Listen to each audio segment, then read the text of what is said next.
I noticed many YouTube videos titled, "Will it run?"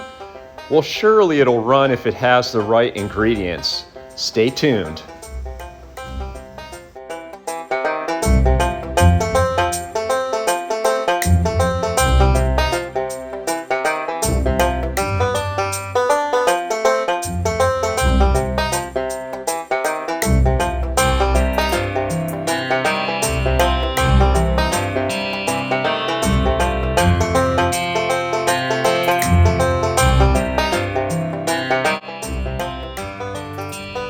Good morning and Happy New Year, everybody. Today is January 1st, 2023, and I figured I'd start the channel out this year with a reveal of my 1948 GMC cabover truck that I purchased from a friend in Arizona.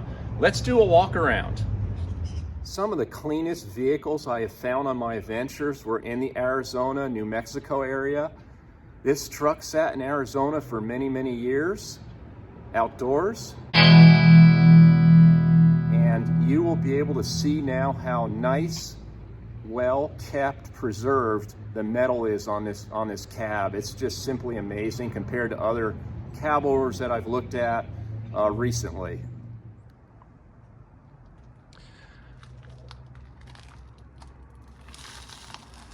It is simply amazing how well preserved the chrome is still on this.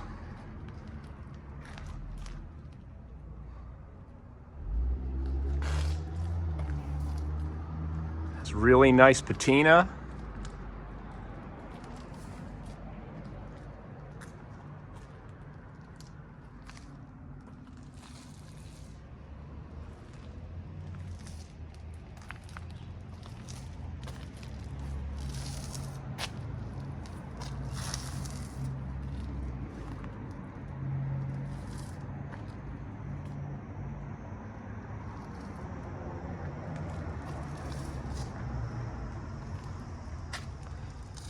I always check the cab corners because they tend to rot right in this area here.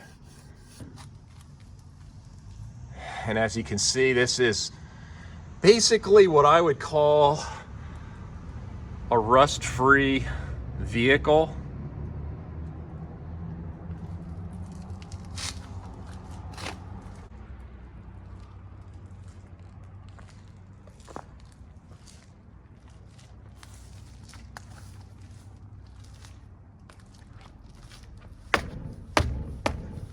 Tires still hold air.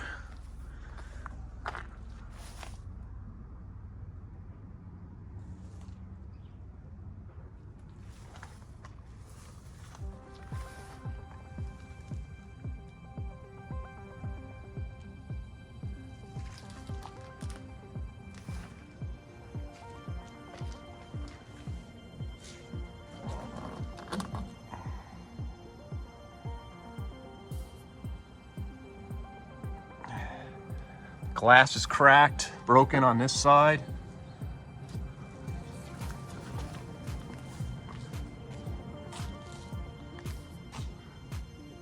Split front windshield is fine.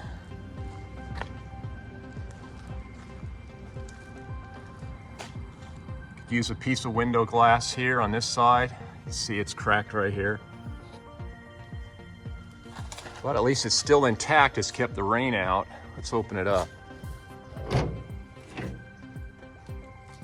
Now, as you can see from the cobwebs, this thing's been sitting for ages.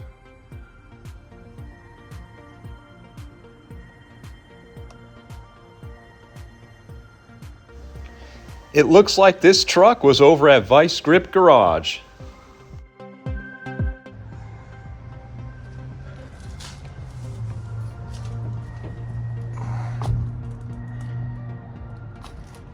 Seats are still pretty decent.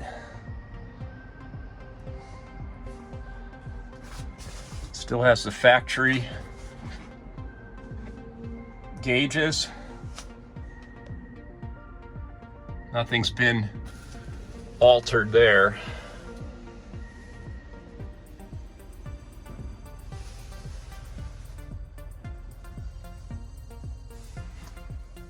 Looks like the crank handles are still here in this box down below, and an extra master cylinder.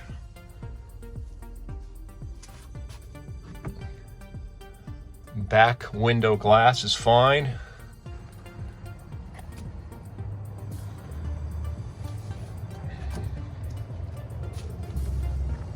These had dual fuel tanks, one on each side. This one appears not to be hooked up. The fuel line, I believe, comes out right here. We'll look at the other side.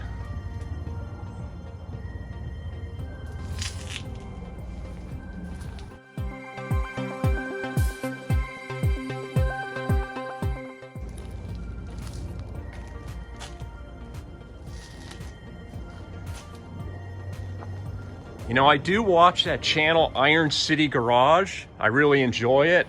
Shout out goes to them. They do a wonderful job finding cab overs, hauling them into their shop, and then they do a reveal and will it run video. I think that's awesome.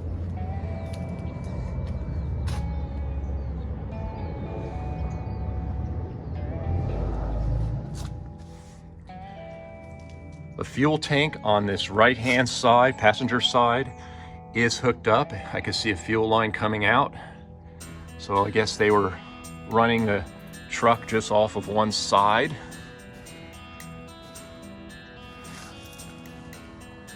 Since I was about 7 years old, I'd hang out with my father, watching him and my grandpa tune up their cars in the driveway on weekends. I enjoy auto mechanics. I am an auto mechanic and a shop owner by trade, so I work on modern vehicles. So I brought some goodies with me. Let's have a look. About 4 gallons of fresh gasoline, my shop coat, fresh interstate battery, some fuel storage stay-bil, because after I put some fuel in here, I always like to add a little bit of that for storage and to keep that gas from going to varnish. For priming the carburetor, I do have some starting fluid, but you know what? I'd like to put a little bit of this. I have some 2-stroke oil and gas mixed in this can. I mean, just on that first fire up, I like to have a little upper cylinder lubricant more than what is in starting fluid. Prevent scoring of the cylinders. Some basic cleaning stuff. We'll clean the seats off so I can sit in there without getting filthy. And my bag of tricks. Well, let's have at it.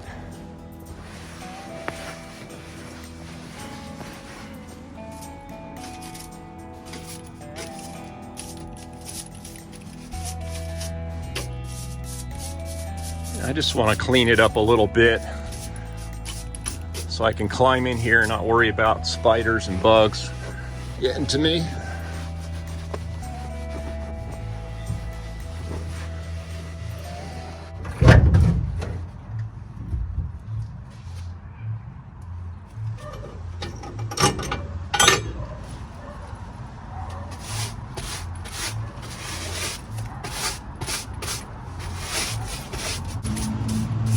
So I had to hire a transport guy to get this cab over here. That took a little doing. He charged me, I think, around $1,200 to transport it.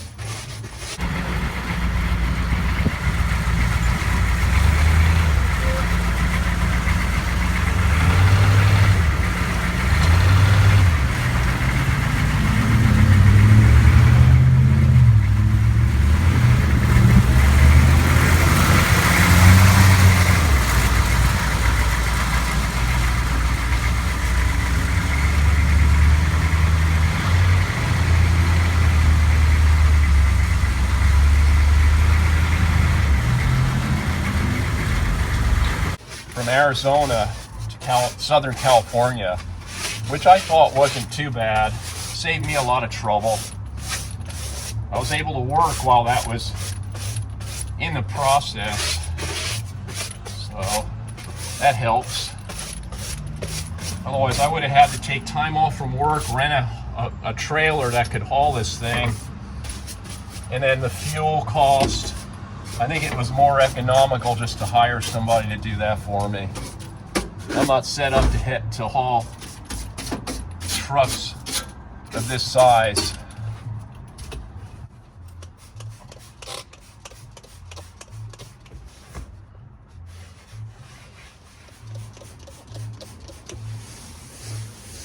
The interior in this vehicle isn't all that bad for being out in that hot Arizona sun all those years.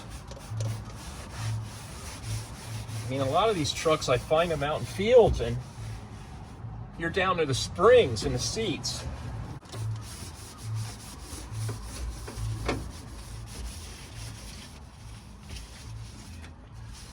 I'm not going to spend a lot of time doing this, and I'm not going to bore all of you with this, but I just wanted to get it cleaned up a little bit, make it a little more presentable and easier to work on. Okay, I checked out the engine on this vehicle, and it actually has been retrofitted with a small block Chevy 350 engine. Is that a plus or a minus? Well, the old motor, I think, had blown up or locked up. I think it's a plus because, as you know, small block Chevrolet engines, you can buy parts all day long for. They're easy to work on.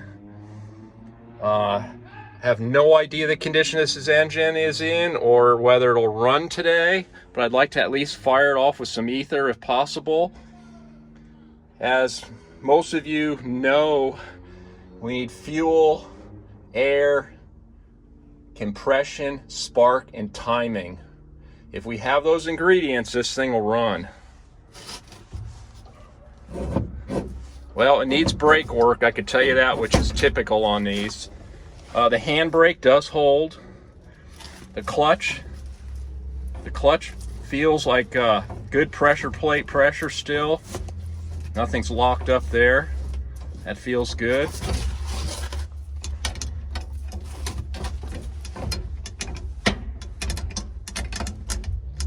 Gearbox feels okay. I'm gonna pull this doghouse off right here and we'll take a look inside. Okay.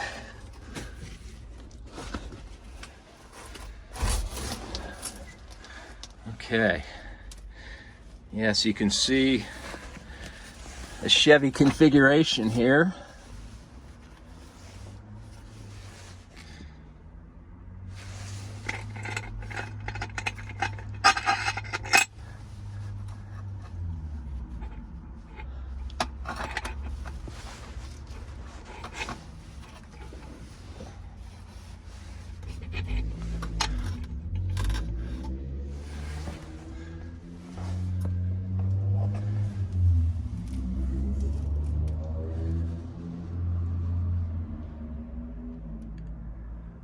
Looks like rats have been in here and stuff.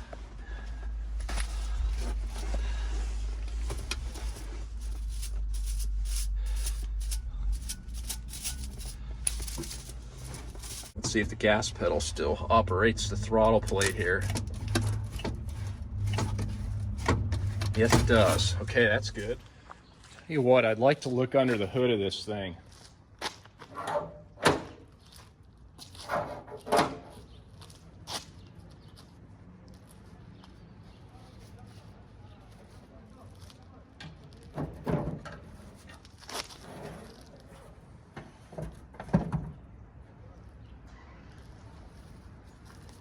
Wow, lots of cobwebs in here.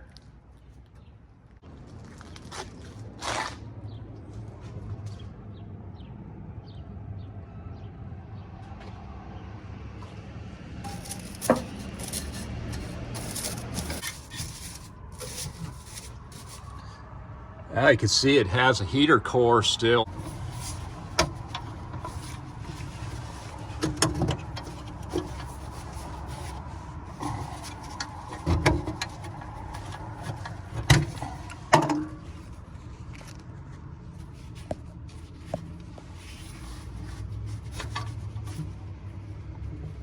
Yep.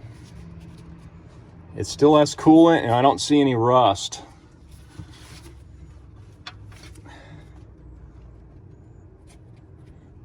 That's a good sign. It's pretty watery. Low coolant or antifreeze content, but at least it does not have rust. Cleaned out all the spare parts.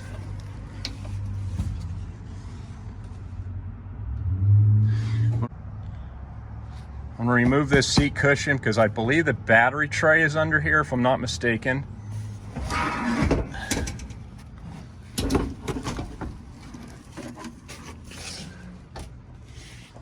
Let's have a look up here.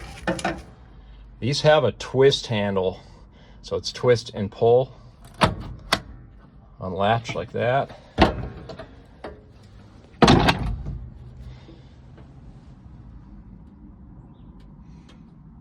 Okay.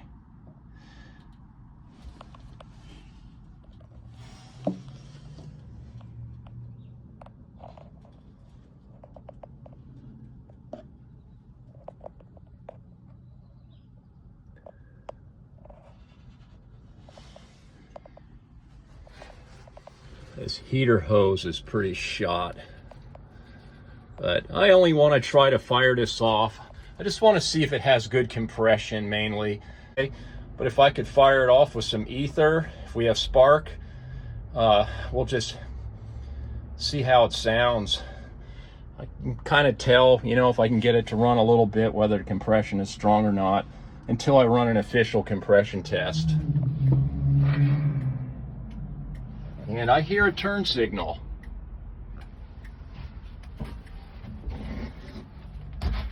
Hear a turn signal relay.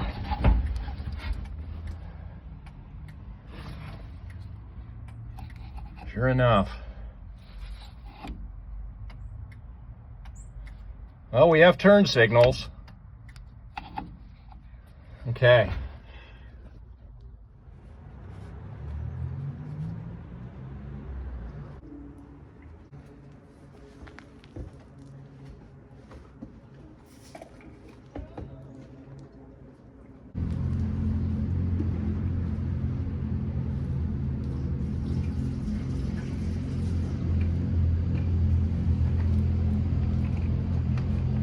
I had a car that I stored for 17 years in a barn. Had fuel stabilizer in the fuel tank, and that thing fired right up.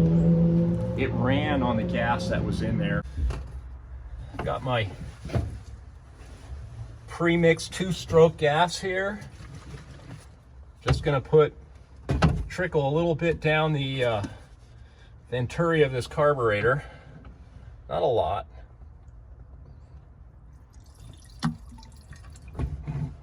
That should do it. Okay, I found the right key. Turn the key on. And I believe this turns on the electric fuel pump. Let's listen.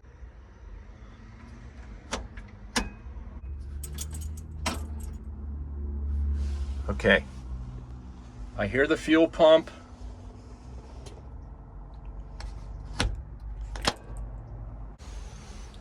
And this has a start button right here. You make sure I'm in neutral. Push the clutch in. Get away from this thing in case it pops and backfires.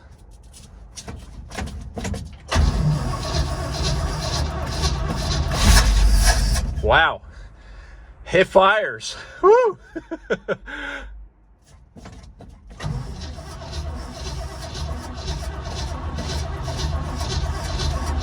I hear the fuel pump running. Okay, turn that off. Give it another shot of gasoline. Okay, I just gave it another shot of gasoline. We're back. Push down the clutch. I hear the fuel pump running. Let's let that fill the lines up. Let's wait. Just wait a minute here.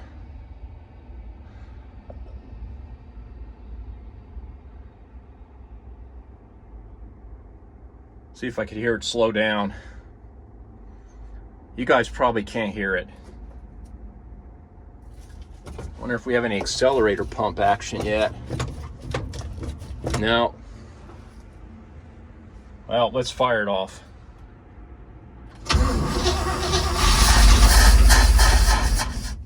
Well, at least we know we have spark and timing. Let's close the choke. Leave it open a crack.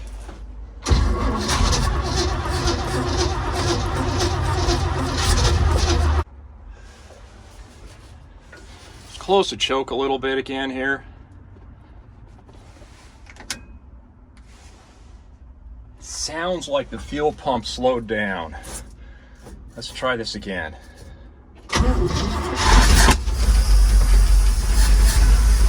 Yeah! Wow, she's a runner! Woo! Hey, I'll tell you what, it sounded healthy.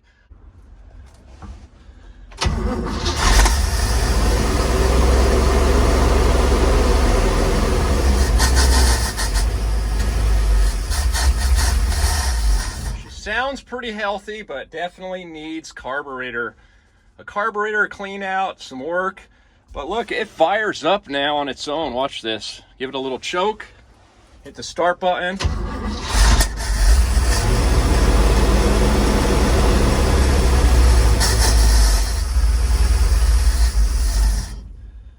Little cold-blooded still. That choke doesn't have a cable hook to it, and it opens right away with the airflow. And I don't want to put my hands down there because you saw it pop and push out some flames.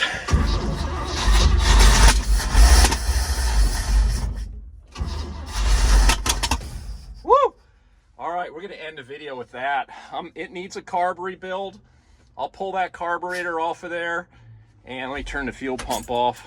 We'll pull that carburetor off of there, take it to the shop one of these days. I'll take it apart, get a kit, boil it out, reinstall it, replace the fuel filters, get a funnel, put in some fresh fuel, and maybe try to get the hydraulic brake system working. I mean, we can move it around with the handbrake.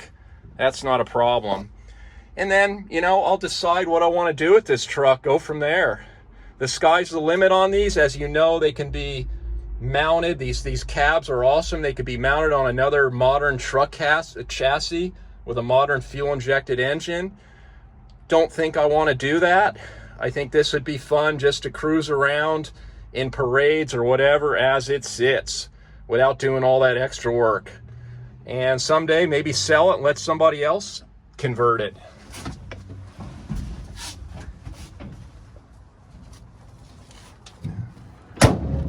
Overall, this is a very, very solid cab over with very little or no rust.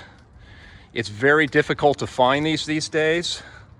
Most of them are in the hands of collectors or have been restored.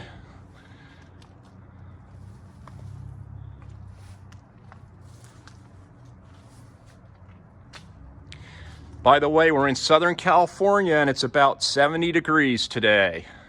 Happy New Year, everybody. Until next time, take care.